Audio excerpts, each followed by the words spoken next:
नमस्कार दोस्तों और मेरे प्यारे बच्चों, आज हम पढ़ने जा रहे हैं क्लास 12th का first chapter relation and function.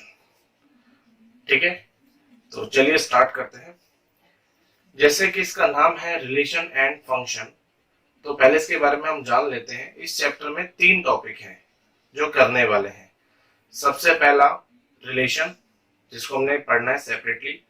फिर है फंक्शन, जिसको भी हमने सेपरेटली पढ़ना है। और तीसरा था ऑपरेशन।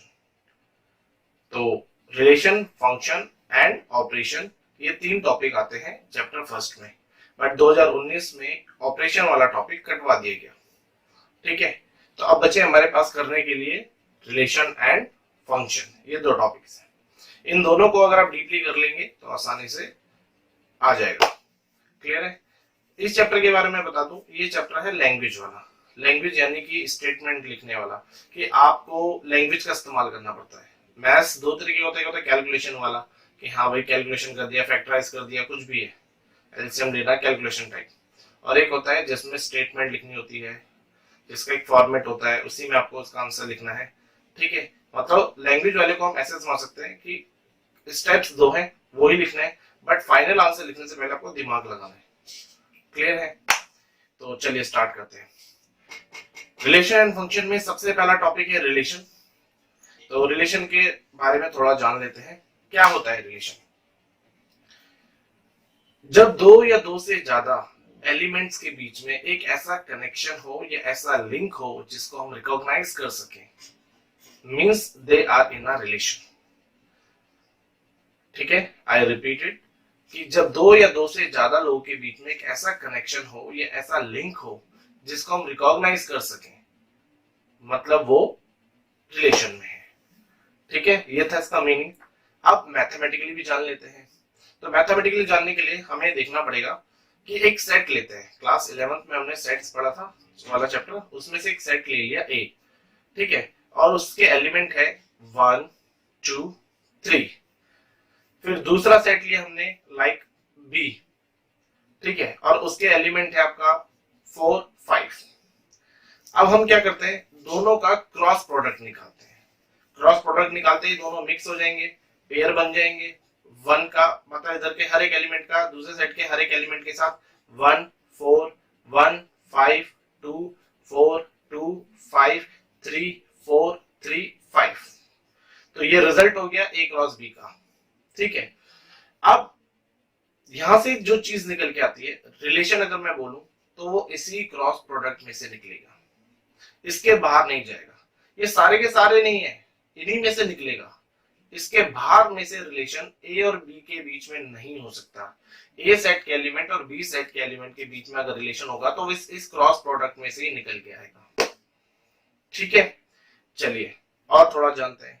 जब हमने क्रॉस प्रोडक्ट किया तो हमारे पास जो रिजल्ट आया वो पेयर की फॉर्म में है, लाइक 1,4, 2 एलिमेंट थे एक पेयर में। ठीक है, 1,5 2,4 2,5 3,4 3,5, हर एक पेयर में 2 एलिमेंट है पेयर। तो इनको बोलते हैं ऑर्डर्ड पेयर। क्या बोलते हैं? ऑर्डर्ड पेयर, क्योंकि 2 एलिमेंट का पेयर बना है। ऑर्डर्ड मतलब ऑर्डर वाइज है, और पेयर मतलब 2 का जोड़ा। ठीक है, अगर ये 3 में होते तो इनको हम बोलते हैं ऑर्डर्ड ट्रिपलेट। जैसे 3 का एलिमेंट, 3 का बनता सेट कि 1, 2, 3 एक ब्रैकेट में, 1 4 5 एक ब्रैकेट में, तो ये 3 वाला हो गया, तो इसको हम बोलते हैं ऑर्डर्ड ट्रिपलेट। ठीक है, तो ऑर्डर्ड पेयर समझ में आ गया कि एक सेट का अपने साथ क्रॉस प्रोडक्ट करो या दूसरे सेट के साथ क्रॉस प्रोडक्ट करके जो निकल के आएगा आउटपुट, जो रिजल्ट आएगा, अगर वो 2 2 के पेयर में तो उसको हम ऑर्डर्ड पेयर बोलेंगे। 3 में होगा तो ऑर्डर्ड ट्रिपलेट बोलेंगे। चलिए, अब सबसे बड़ा टर्म जो 11 में बहुत बच्चों को दिक्कत दिया या समझ में नहीं आया, वो क्या है? वो है डोमेन और रेंज। कोई भी आपसे पूछता था डोमेन क्या है, रेंज क्या है, आप थोड़ा सा कंफ्यूज हो जाते थे कि डोमेन कैसे समझाए सर। वो है ना, रिलेशन में से पहला एलिमेंट, दूसरा एलिमेंट, पहले वाला डोमेन है, दूसरे वाला डोमेन रेंज है, तो वो कंफ्यूजन हो जाती थी, उसको दूर कर देते हैं। ठीक है, डोमेन क्या है? डोमेन के सामने आप सीधा सीधा बोलोगे is the first element of the ordered pair. जब आपने ऑर्डर्ड पेयर वर्ड यूज कर दिया तो सामने वाला समझ जाएगा। ऑर्डर्ड पेयर कहां से आया जी? क्रॉस प्रोडक्ट से। क्रॉस प्रोडक्ट में से ही तो रिलेशन निकलता है। बात समझ में आई? तो हम रिलेशन में से नहीं बोलेंगे, बोलेंगे ऑर्डर्ड पेयर का जो भी पहला एलिमेंट होगा वो आपका डोमेन है। अब आपके जितने ऑर्डर्ड पेयर हैं क्रॉस प्रोडक्ट में, उन सबके पहले एलिमेंट को सेट बना दीजिए, वो आपका डोमेन हो गया। तो रेंज क्या है sir? Second element of the ordered pair. Ordered pair का जो सेकंड एलिमेंट होगा उसको हम क्या बोलेंगे? रेंज। तो यहाँ पे हमने क्या क्या रिवाइज कर लिया 11th के हिसाब से, क्रॉस प्रोडक्ट रिवाइज कर लिया, आपका ऑर्डर्ड पेयर रिवाइज कर लिया, आपका डोमेन और आपका रेंज रिवाइज कर लिया, और रिलेशन कैसे निकला इस बात को समझ लिया हमने कि पहले एक सेट का अपने साथ ही क्रॉस प्रोडक्ट करो या दूसरे साथ, जिसके साथ आपको रिलेशन बनाना है। अगर ए का बी के साथ बताना है, ए के एलिमेंट का बी के एलिमेंट के साथ बनाना है, तो ए क्रॉस बी करोगे। ए का एलिमेंट का ए के एलिमेंट के साथ ही बनाना है तो उसी का क्रॉस प्रोडक्ट करोगे। तो जो रिजल्ट आएगा उसी में से आपका रिलेशन निकलेगा, उससे बाहर नहीं जाएगा। ये हो गया मैथमेटिकली। क्लियर है? अब आते हैं सीधा टॉपिक पे कि रिलेशन के अंदर हमने कितने टॉपिक्स पढ़ने हैं। तो टाइप्स ऑफ रिलेशन यहाँ पे हमने 5 पढ़ने हैं। सबसे पहला आता है आपका एम्प्टी रिलेशन, फिर है आपका यूनिवर्सल रिलेशन, फिर तीसरा रिफ्लेक्सिव रिलेशन, चौथा सिमेट्रिक रिलेशन एंड पांचवा ट्रांजिटिव रिलेशन। ठीक है, इन पांचों को हमने पढ़ना है, इन पांचों के ऊपर ही हमने अच्छे से क्वेश्चन करने हैं और ये रिलेशन वाला टॉपिक हमारा कंप्लीट हो जाएगा। ठीक है, तो चलिए स्टार्ट करते हैं वन बाय वन।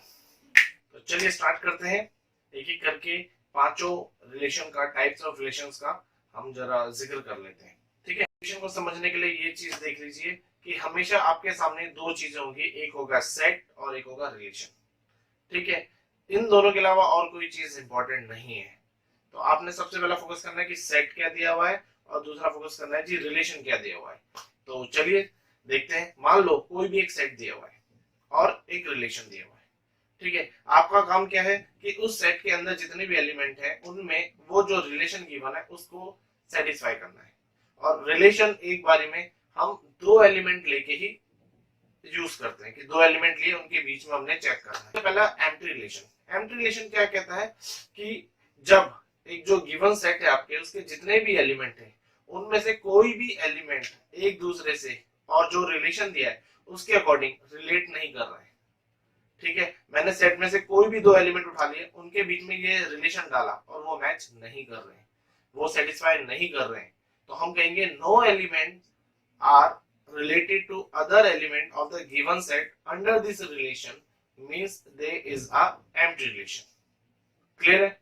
एग्जांपल के तौर पे देख लेते हैं, एक सेट है क्लास 12 की गर्ल्स का, और यहाँ पे रिलेशन का है कि A is a brother of B। दो एलिमेंट के बीच में रिलेशन दे दिया, A is a brother of B। तो अब मैं यहाँ से कोई भी दो लड़कियां उठा लूं, कोई भी दो एलिमेंट उठा लूं, उनके बीच में ये ब्रदर वाला रिलेशन डालूंगा तो वो सेटिस्फाई नहीं करेगा। तो यहाँ पे क्या कहेंगे? No girls are related to other girls of the given set under this relation brother. तो there is a empty relation. Clear? Number 2, universal relation. Universal relation का मतलब क्या है कि जब हर एलिमेंट, सेट का हर एक एलिमेंट दूसरे एलिमेंट के साथ गिवन रिलेशन के अकॉर्डिंग सेट बैठ जाए, सेटिस्फाई कर दे, तो यहाँ पे हम कहेंगे ये जो रिलेशन है वो यूनिवर्सल रिलेशन है। तो मतलब क्या हुआ कि आपने रिलेशन उठाया और हर दो एलिमेंट्स के उठा के देख लिया सेट में से, और सब एक एक करके सबको चेक कर लिया और सबके बीच में ये रिलेशन डाला, चेक किया, सेटिस्फाई हो रहा है, तो यहाँ पे क्या कहेंगे कि यहाँ पे रिलेशन जो है वो यूनिवर्सल है। क्या है? यूनिवर्सल है। ठीक है, रिफ्लेक्सिव रिलेशन। देखो क्लास 12 के लिए ये तीनों रिलेशन बहुत इंपॉर्टेंट है, रिफ्लेक्सिव, सिमेट्रिक, ट्रांजिटिव, और इन तीनों पे अच्छा खासा क्वेश्चन हमने प्रैक्टिस करना है और अच्छे से फोकस करना है। तो सबसे पहले रिफ्लेक्सिव की कंडीशन क्या है, फिर से देख लीजिए। मान लीजिए एक सेट दिया आपको, वो सेट कुछ भी हो सकता है, किसी का भी हो सकता है, ठीक है, एलिमेंट्स का, और एक रिलेशन दिया है। रिफ्लेक्सिव की कंडीशन है कि उस सेट में से एक एलिमेंट लो, एक एलिमेंट लिया जो उस सेट से बिलोंग करता हो, और उस सेट का रिलेशन दो एलिमेंट के बीच में होता है ना, उस सेट का उसी के साथ रिलेशन देखना है। ठीक है, यानी कि अभी होता था A कॉमा B, अब रिफ्लेक्सिव की कंडीशन है कि let A belongs to A set, ठीक है, and check A comma A belongs to R और नॉट। मतलब कि रिलेशन जो है A सेट का, A एलिमेंट का, उसी के साथ चेक करना है। तो अगर ऐसा है तो जो रिलेशन है वो रिफ्लेक्सिव होगा, ऐसा नहीं है तो रिफ्लेक्सिव नहीं होगा। कंडीशन दो ही स्टेप है इसके, पहला सेट में से एक एलिमेंट लिया और उसका उसी के साथ रिलेशन चेक करना है जो रिलेशन आपको दिया हुआ है। नंबर 4 पे आता है आपका सिमेट्रिक रिलेशन। सिमेट्रिक क्या कहता है? सिमेट्रिक कहता है फिर से एक सेट ले लिया जिसके अंदर एलिमेंट्स है और एक रिलेशन ले लिया। अब कह रहा है कि सेट में से दो एलिमेंट लिए, पहले दो एलिमेंट के बीच में जो रिलेशन है वो सेटिस्फाई होना चाहिए, वो सेटिस्फाई करता हो। आपने दो एलिमेंट लिए ए बी से, मान लो सेट है A B C D E F का, आपने दो एलिमेंट ले लिए ए कॉमा बी और आप देख रहे हो रिलेशन ना ए कॉमा बी में सेट कर रहा है, सेटिस्फाई कर रहा है। आपका काम अब चालू होता है कि आपने इसका रिवर्स चेक करना है कि ए कॉमा बी तो सेटिस्फाई कर रहा था, आपने चेक करना है कि क्या इसका रिवर्स भी सेटिस्फाई कर रहा है, B comma A B belongs to R है या नहीं है। कि भैया राम से श्याम के बीच में मैं देख रहा हूँ, यस सेटिस्फाई कर रहा है रिलेशन। क्या अब मेरे को चेक करना है इसी का उल्टा कि श्याम से राम रिवर्स में रिलेशन चेक कर रहा है या नहीं कर रहा है, सेटिस्फाई कर रहा है या नहीं कर रहा है। अगर कर रहा है तो सिमेट्रिक है रिलेशन और नहीं कर रहा है तो यहाँ पे हम सेट में से एलिमेंट को प्रायोरिटी नहीं देंगे, हम रिलेशन में से देंगे। वही दो एलिमेंट लेंगे, सेलेक्ट करेंगे जिसमें डायरेक्ट जाए, ए टू बी जाए तो रिलेशन सेटिस्फाई हो रहा हो। हमारा काम है उसका रिवर्स चेक करना, ठीक है। इसके ऊपर भी हम क्वेश्चन देखेंगे। फिर 5वें नंबर पे हमारा लास्ट है ट्रांजिटिव। अब ट्रांजिटिव रिलेशन जो है वो तीन एलिमेंट को लिया, रिफ्लेक्सिव में एक एलिमेंट लिया उसका उसी के साथ देखा, सिमेट्रिक में दो एलिमेंट लिए, डायरेक्ट होना चाहिए, रिवर्स चेक करना है, ठीक है। और तीसरे नंबर पे आता तीन एलिमेंट है, तीन एलिमेंट मान लेते ए बी सी। अब ए कॉमा बी रिलेशन को सेटिस्फाई करना चाहिए, बी कॉमा सी भी रिलेशन को सेटिस्फाई कर रहा होगा। आपका काम है चेक करना कि क्या ए कॉमा सी भी रिलेशन को सेटिस्फाई कर रहे हैं नहीं कर रहे हैं, मतलब ए बी और बी सी सेटिस्फाई कर रहे हैं, ठीक है। आपका काम है ए और सी को चेक करना। अगर ए बी और बी सी सेटिस्फाई नहीं कर रहे तो आप यहाँ पे इंप्लीमेंट नहीं करोगे। ए बी बी सी कर रहा है और ए सी सेटिस्फाई नहीं कर रहा है तो आप ना बोल दोगे नहीं ये ट्रांजिटिव नहीं है, और कर रहा है तो आप बोलोगे यस ये ट्रांजिटिव है, ठीक है। क्लियर है? ये था इन पांचों टॉपिक्स के ऊपर से व्यू। अब हम इनके ऊपर क्वेश्चंस करेंगे। तो चलिए स्टार्ट करते हैं क्वेश्चन नेक्स्ट वीडियो में।